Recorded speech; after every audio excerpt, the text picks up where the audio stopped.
It had been 3 years since my family had last gone on a vacation to Florida, something we did annually before the recession hit. Since we now had enough money, my parents decided, under the popular demand of my sister and I, that we'd go to Walt Disney World again. We were both teenagers, and our parents kind of saw this as a bit juvenile, but decided it would be fun anyway. I couldn't wait to finally go back, and neither could my sister, being avid theme park goers as well. We were especially attracted to the creativity and the, well, magic, as one would say, about the rides there. They never get old, and had their share of nostalgia and excitement. However, there was one other reason I wanted to go. You normally associate Walt Disney World with words such as excitement, fun, and happiness, but with these characterizations come counterbalances. After scrolling through OMG facts one night, I came across a rather interesting story. It was about an abandoned water park in Walt Disney World, apparently named River Country. I was absolutely appalled by this, since I had previously thought of Disney in a more idealistic and perfect way. The water park was directly on the shores of Bay Lake, being that huge, stagnant body of water adjacent to the Magic Kingdom. River Country was, and still is, on the same side as the theme park just mentioned, but right next to the resort called Walt Disney's Fort Wilderness Resort. Surrounding the water park on the resort side is a large green wall with signs dotting it. These read, "Sorry, River Country is closed." The place opened in 1976 and used water from Bay Lake in most of the attractions. It was a very rustic and wilderness-based in design, and contained artificial rocks that resembled those used on another well-known ride, Big Thunder Mountain Railroad. There was some dam present to keep chunks of dirt and mud from getting into the water too, so guests didn't have to worry about it swimming in an artificial bog created by water from the lake. It was open for 25 years, closing its doors in 2001, and in 2005 a statement released by Disney said that the park would be closed for good. So for about 11 years, the River Country has been sitting abandoned. Nature is in its advanced stages of reclaiming the area, but the slides remain, and so do the artificial rocks, and the small pond, now swamp, that was used for swimming. Many urban explorers have infiltrated the area, jumping over the walls to get footage of the abandoned water park. One of the most controversial things about the park nowadays is why it closed, which is what I was destined to find out. I wanted to see some real footage of the area before it closed, as well, since, from what I've heard, it was very joyous and bustling with tourists compared to its ghost town status today. I was without internet at the time, so about 2 days before we were planning to leave, I went to the local library, which archived many old videos that people in my community had dug up in their attics and donated to the library to be part of a small historical society. Hoping that I might find some good footage, I asked the librarian if they happened to carry any videos dating back to 2001. She nodded, and brought me to a small section containing many old VCR cassettes and a few DVDs here and there. About half an hour of searching, I finally came across a cassette with the words "The Old-Fashioned Swimming Hole" inscribed on top of it. This was a term used to describe River Country during its glory days, so I took it, almost certain that this was the footage I was looking for. I asked the librarian if I could sign it out, but she told me that the historical videos had to stay in the library. I could, however, watch the video in a small conference room behind the front desk. The librarian led me to the windowless room, and I took a seat in front of a television. She left the room and closed the door so that the audio would not disturb any of the other library patrons. I popped the cassette into the VCR under the TV and turned the lights off so I could see the video better. I was expecting the quality to be low anyway. For about a half a minute or so, the screen was gray. The screen was gray, and was accompanied by a loud beeping noise, typical for old VCR cassettes. The gray soon disappeared, showing footage of two individuals in front of the entrance to River Country. They were both men, and it was either very late at night or very early in the morning, as nobody else was in the park. Very few of the water park's lights were on either. On the bottom left corner of the screen, the date November 1st, 2001 was displayed. This was significant because the water park was closed for good the very next day on November 2nd. The two men were talking about how they had been denied entrance to the park in the morning since it had reached its guest capacity limit. They also stated that only these hours of night could they get past the park security. The two walked up to the bigger water slides in the park, which led directly into the pond supplied by the green water of Bay Lake. Once they both got up to the top of the slide, which was encircled by artificial orange rocks, one man prepared to slide down. The two laughed over what seemed to be an inside joke, and finally the cameraman ended up pushing his friend down. I heard him scream in delight as he descended to the pond. The cameraman then proceeded back in the way they came to get to the slides and across a bridge that traversed the small lagoon. He ended up back at the pond's shore, where the sound of a splash was heard. This is when the video started to, I don't know how to describe it, unsettle me a little. After waiting at the shore of the pond for about 3 minutes, nobody surfaced. The cameraman began to cry his friend's name frantically, and started to run back to get help at the Fort Wilderness Resort. He stopped abruptly, though, at what he seemed to be the kiddie area. A small, shallow pond.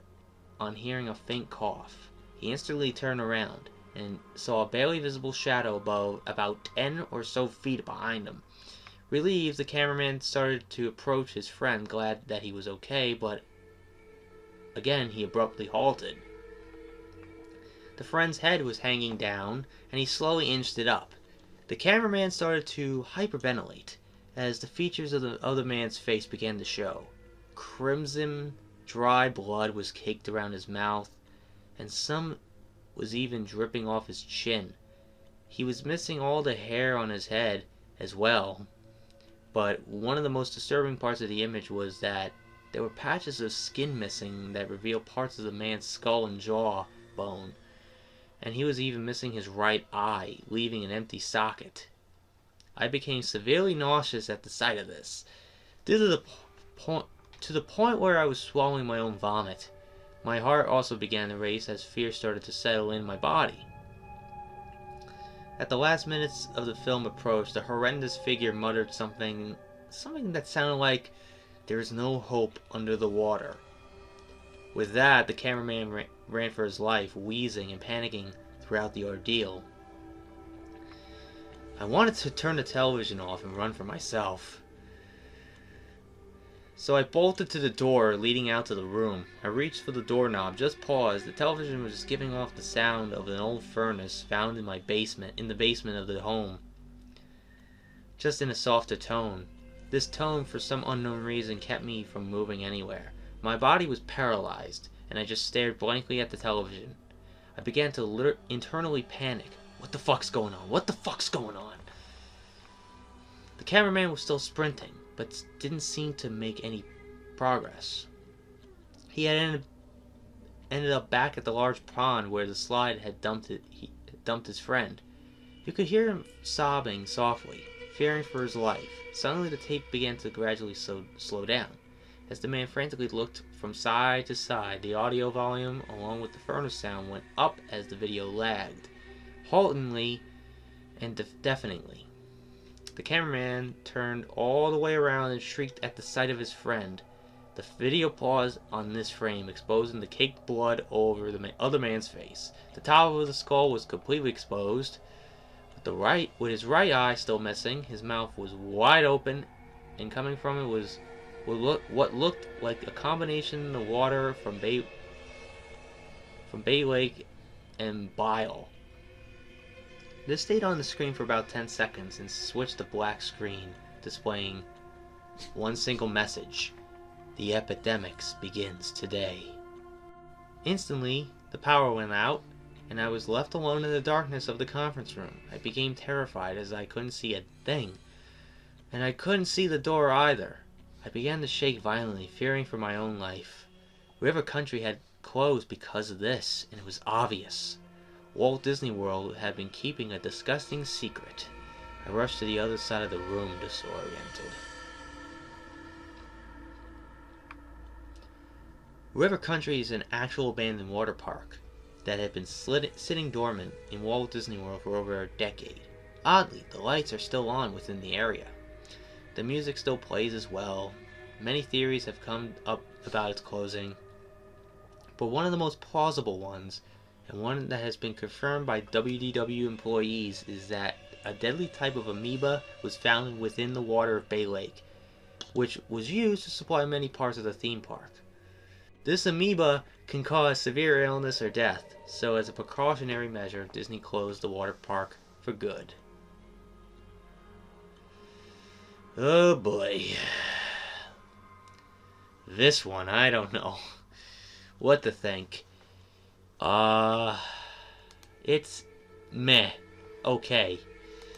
But I wanted to read it anyway because of Offhand Disney suggesting this one. Like, I watched his video about Disney Creepypastas, and this was one of the ones that came up, and he mentioned how this was the author's very first story, so there's a lot of bad parts in it. Like, yeah, I could tell. Especially, like, apparently if you slide into the water, you instantly get your head shaved bald, and you lose your right eye, and you'll have bile and blood, caked blood on your face, on your chin. Like, what the fuck? But it is true about the River Country stuff. Like, River Country was a water park in Walt Disney World near the Fort Wilderness Lodge. The River Country was the first water park at Walt Disney World. It opened on June 20th, 1976, and it closed indefinitely on November 2nd, 2001. The Disney company later announced on January 20th of 2005 that the park would remain closed permanently. Now, this is at the time, you gotta remember at the time that in 2001, especially late 2001, there was a huge drop in attendance, especially after 9/11, because they had to cut costs on a lot of stuff, so they had to close a lot of stuff, especially after 9/11.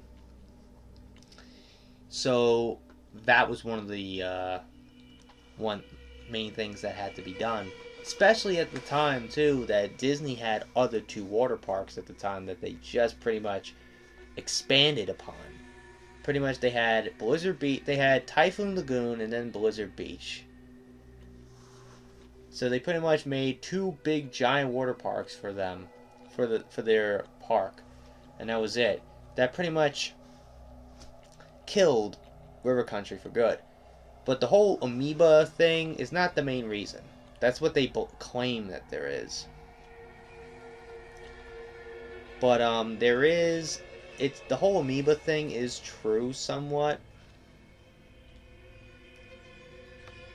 Like, apparently in 2002, I'm looking at it right now, in the Orlando Sentinel reported that the Walt Disney's first water park has closed and may not reopen, but a spokesperson, Bill Warren, stated that the River Country could be reopened if there's enough guest demand.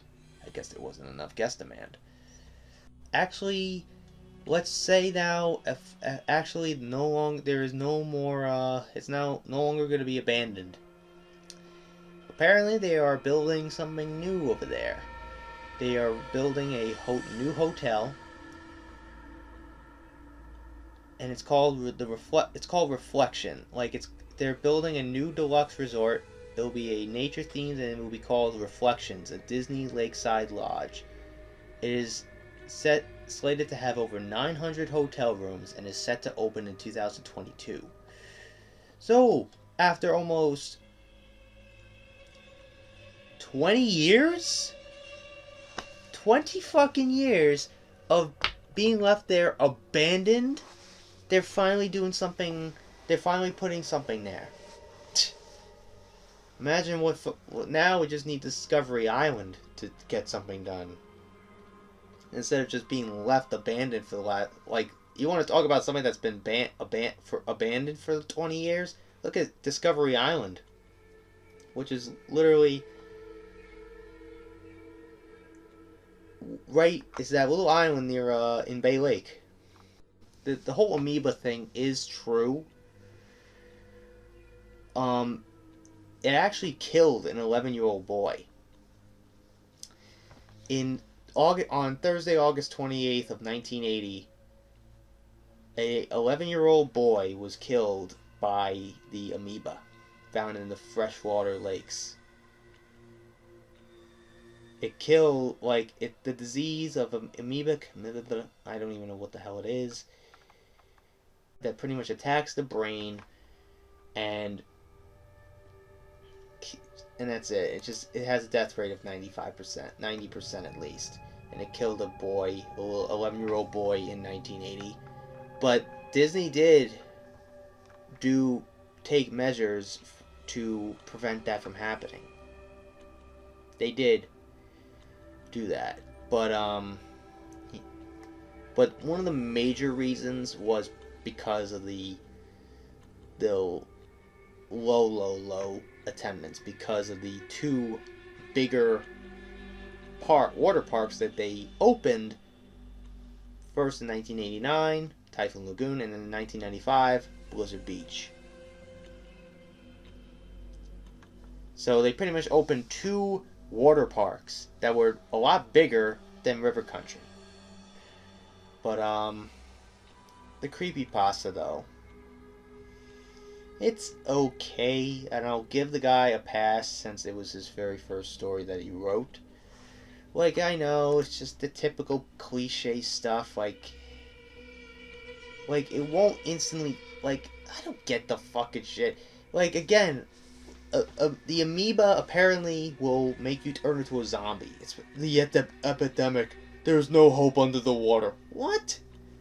How stupid does that sound? There is no hope under the water. And apparently the amoeba can, this amoeba can shave your entire head bald, make you miss an eye, it'll slowly deteriorate your whole skull, leaving your bone exposed and whatever, so cliche when the climax of the VHS happens, right? The power will go out in the room. Every fucking time. The power went out, the power went out, the power went out. I'm pretty sure there's a lot of creepypastas that are similar to this. Similar creepypastas where the power goes out after the climax of the found footage I saw happen. Come on, dude. It's kind of cliche. It's super, super cliche. But I don't know. I never heard of any library in the world that has a VHS, they want to keep VCR cassettes, VHSs as a historical, they want to keep VHS tapes as part of a historical society, a small historical society. Never heard of that ever in my life. Never heard of that.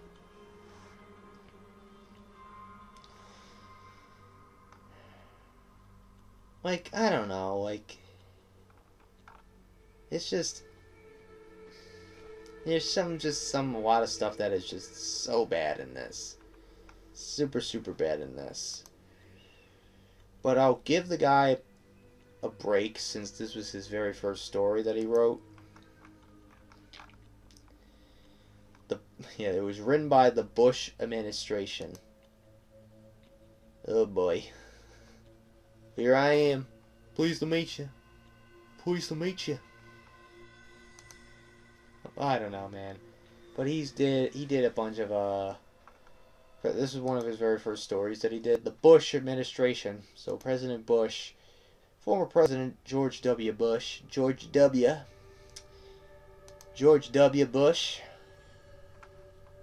Ladies and gentlemen, I can't do an impersonation of George Bush, but I remember there was a